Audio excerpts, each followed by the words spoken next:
On today's Origins of Expressions, we're going to explore the origins and meanings of the phrases get your knickers in a twist, knock your socks off, and keep it under your hat. What do they all have in common? They're all phrases and idioms around clothes. Let's go ahead and get started.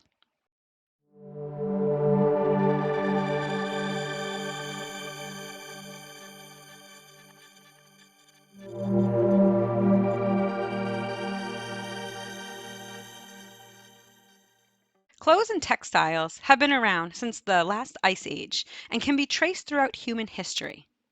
Clothes and textiles are made of different materials and technologies based on what was available during that time and period, even different civilizations.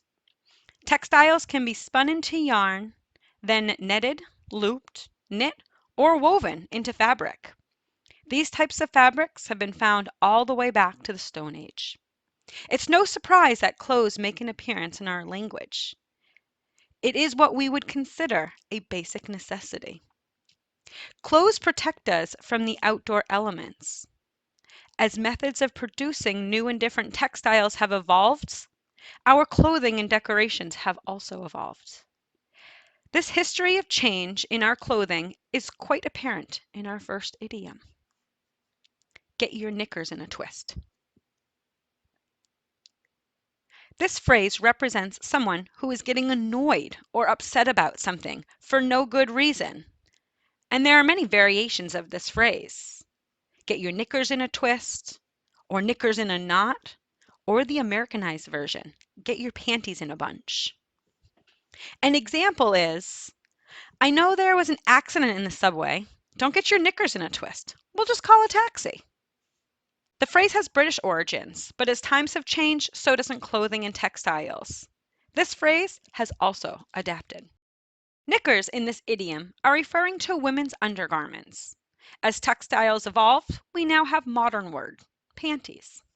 Now, if you're like me and you're wondering, who started this saying? I mean, does it come from experience? Were the undergarments put on too fast and twisted up? It seemed that this silliness was started in the 1970s on a British TV show called Crackerjack, where one of the actors would use different variations of this idiom, like, don't get your knickers in a knot, or don't get your tights in a twist. As textiles and clothing names have changed, so hasn't this saying. In America, they have don't get your panties in a bunch. All the phrases have the same meaning though. You're getting annoyed for no reason. Now that we've untwisted that idiom, let's move on to our next one. Knock your socks off. This phrase is used when you want to amaze or impress someone. I'm going to knock your socks off. An example of this phrase in a sentence is, your new outfit will knock the socks off everyone at the party.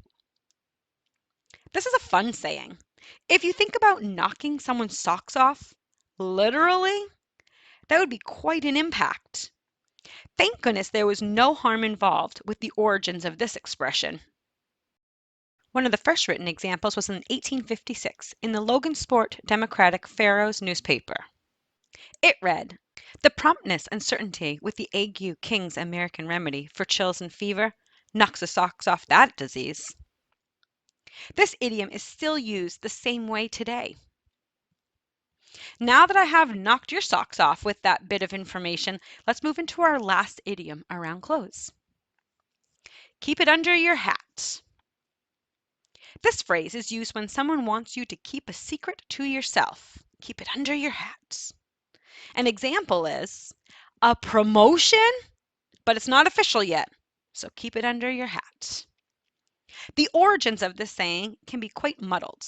There are some accounts where it came from medieval times, and that this is where it was said archers would keep spare string for their bows under their hats. It helped keep them dry. It was also said that Abraham Lincoln kept important documents in the lining of his stovepipe hat. Besides the bowstrings and documents, the saying was created to say it's your head or your brain that sits under your hat. So when told a secret and asked to keep it under your hat, it really means keep it in your head and don't share it. One of the first written records was the novel The History of the Pendennis by William Makepeace Thackeray in 1848. It read, "Ah, sir, a distinct universe walks about under your hat and under mine." The author was saying that we all have secrets that we can choose to keep under our hats. The more modern version of keep it under your hat was written in the 20th century. An early example is P.G. Wodehouse's Imitable Jeeves, 1932. It read, "It made such a hit with her when she found that I loved her for herself alone, despite her humble station, that she kept it under her hat. She meant to spring it on me later." Ah, secrets about your social standings, a story that seems to be around forever. Well, I hope you've enjoyed this video. If you did, don't keep it under your hat. Click the subscribe button and let me know. Also, do you know any idioms around clothes? I would love to see them. Leave them in the comments below. You may see them in an upcoming video. Thank you for watching and subscribing. Until next time, bye.